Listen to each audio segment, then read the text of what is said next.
넷째 날, 나는 사바 아트 갤러리에 가려고 그랩을 탔다. 그런데 이상한 곳에 도착했다. 그랩 기사님은 주소가 틀렸다고 말씀하셨고 우리는 잠시 실랑이 끝에 그 이름 모를 곳에서 빠져나왔다. 그런데 이상한 것이 사바 아트 갤러리에 가는 길에 유턴하려고 잠시 멈춰섰는데 신호등이 있던 자리에 서 있던 한 남성이 그랩 기사님을 보고 주먹을 불끈 쥐었다. 마치 무슨 신호를 보내듯이.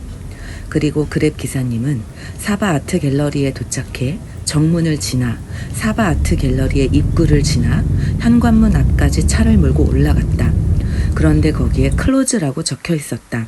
마치 거기가 문이 닫혀 있다는 걸 이미 알고 있다는 듯이 그랩 기사님은 차를 몰고 현관문 바로 앞까지 돌진했다. 나는 그것이 참으로 의아했다.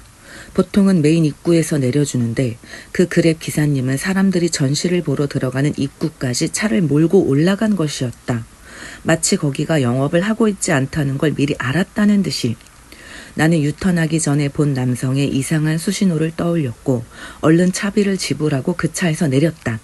조금도 더 이상은 그 차에 있고 싶지 않았기 때문이다. 그런데 그 차는 가지 않고 한참을 그곳에 서 있었다. 그래서 내가 사바 아트 갤러리 외관을 구경하는 척하며 건물 뒤로 모습을 숨겼다. 나는 그곳에서 한참을 허허벌판을 구경하며 그 차를 몰래 주시하며 그 차가 가기만을 기다리고 있었다. 그러자 한참을 서 있던 그 차가 그곳을 떠나갔다. 나는 좋게 생각하려고 노력했다. 그래, 여자 혼자 내버려 두고 가려니 신경이 쓰여서 그런 거였겠지. 하지만 석연치 않은 찝찝함은 가시지 않았고 나는 문 닫은 그곳을 한참을 둘러보았다. 구글을 조금 원망하며 구글에서 주소를 복사해서 붙여넣기 한 건데 틀렸다니, 구글인데 틀렸다니 실망했다. 그리고 구글 지도에는 영업 중이라고 나와 있었기 때문이다. 나는 더 이상은 그랩을 타고 싶지 않아서 걷고 또 걸었다.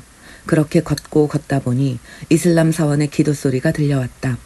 그런데 이번에는 이런 모습이 보였다. 두 무릎을 꿇고 바닥을 이마에 대고 기도를 드리는 사람의 얼굴이 웃고 있었다. 소름 끼치고 섬뜩하게. 그 웃고 있는 표정이 소름 끼치게 무서웠다. 기도를 드리고 있지만 마치 딴 생각을 하는 듯한 아주 무서운 생각을 하고 있는 듯한 얼굴이었다. 소름 끼치게 무서웠다. 나는 애써 이런 생각들을 지우며 걷고 또 걸어 둘째 날에 봤었던 그 이슬람 사원을 지나갔다. 철 6교를 두 번째 건너니 한결 더 가볍게 잘 건널 수 있었다. 하지만 좀비떼를 또 보았다.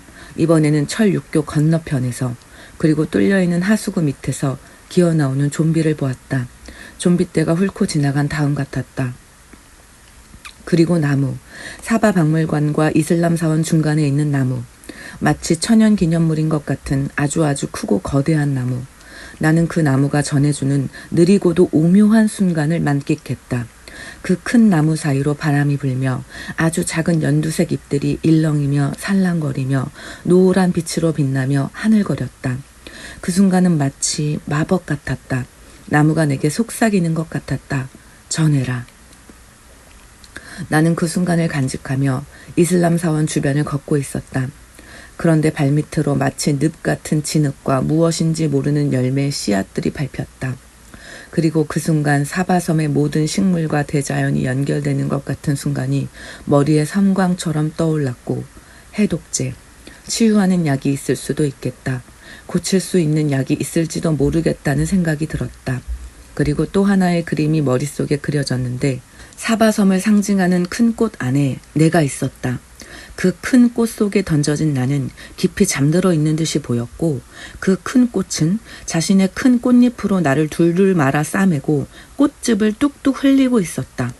그리고 이윽고 큰 아귀가 벌어지듯이 그 꽃잎이 쫙 하고 벌어지며 줄기로 칭칭 둘러싸고 있는 내 모습이 보였다. 나는 옆으로 길게 누워 있었다. 줄기에 꽁꽁 묶인 채. 그리고 이내 그 큰 꽃은 나를 하늘 위로 치켜 올렸고 사바 박물관에서 보았던 눈이 시뻘건 부엉이가 날아올랐다. 나는 내 머릿속에 떠오른 그 영상을 보며 그 큰 꽃이 나를 빨아들이는 줄 알았지만 아니었다. 오히려 내가 그 큰 꽃의 영양분을 빨아들이고 있었다. 오히려 그 큰 꽃이 내게 생명을 주고 있었다. 나는 그것을 받아들이며 걷고 또 걸었다. 그리고 오늘은 이슬람 사원의 뒤쪽으로 걸었다. 그런데 그쪽에서도 좀비 떼들이 습격을 하는 모습이 보였다. 그 좀비 떼들은 사바 박물관에서 봤던 것들과 똑같이 말라 비틀어져 뼈가 보일 듯이 앙상했고 마치 해골과도 같았다. 이슬람 사원의 둥글고 뾰족한 창문들과 건물 틈의 계단 사이로 고통에 몸부림치며 아우성거리는 사람들과 좀비 떼들의 우악스런 모습을 보았다. 나는 그곳을 빠르게 빠져나와 한가로이 피어있는 꽃들을 보았다. 그런데 그 예쁜 꽃들 위로 흩뿌려진 피를 보았다. 그리고 그 핏자국은 이슬람 사원까지 드리워져 있었다. 나는 망연자실한 채 이 일을 어찌해야 하나, 어떻게 살려야 하나, 내가 할 수 있는 것은 무엇인가, 이런 생각들을 하며 걷고 또 걸었다. 그러다 스탑. 수상가옥을 발견했다. 낡고 허름한 찢어지게 가난해 보이는 수상가옥들. 하지만 그곳에서 나는 희망을 보았다. 아, 여기라면 살 수도 있겠다. 그래, 도로와 연결된 걸 폐쇄하고 원래 수상가옥에서 살던 삶이 있으실 테니 꽤 오래 버틸 수도 있겠다. 이동은 배로 노를 저어가면 될 테니 그래, 오히려 이곳에서 생존율을 높일 수 있겠구나. 나는 그렇게 수상가옥들을 보며 희망을 품었다. 그리고 세워진 오토바이들. 비상용으로 기름을 사두면 좋겠구나. 빠른 좀비들을 피해서 더 빨리 이동하려면 오토바이와 기름이 필요하겠구나. 그때 지나가는 비행기를 보았고, 그래, 여기라면 바다와 하늘이 가까우니 살릴 수 있겠구나. 더 많이 살릴 수 있겠구나. 오히려 좀비들을 고립시키고 사람들을 구출해낼 수 있겠구나. 나는 이런 희망들을 계속해서 품었다. 그리고 걷고 또 걸어 쇼핑몰 근처에 다다랐다. 그런데 거기서도 좀비들을 보았다. 내가 본 영상에서는 다행히 식당에 테이블을 엎어 좀비를 막고 있었다. 그리고 식당이라 오래 버틸 수 있겠다 싶었다. 물과 불, 먹을 것이 있을 테니. 그리고 헬리콥터. 저 큰 건물의 옥상에는 분명히 헬리콥터를 띄울 수 있을 것이니 지상을 잘 막고 위로 올라가면 살 수도 있겠다. 생존율을 높일 수 있겠다. 그리고 그날 저녁 마실 것을 사러 타겟이라는 편의점에 들렀는데 어머, 여기 혹시 스파이 접선 지역인가? 암호명 타겟. 여기서 무언가를 주고받는 건가? 이런 생각들을 하며 스파이물을 쓰면 재밌겠다. 코타키나발루 딱이다 라는 생각을 했다. 동서양의 만남, 언제든 타고 나갈 수 있는 비행기와 보트. 신의 아이, 희망.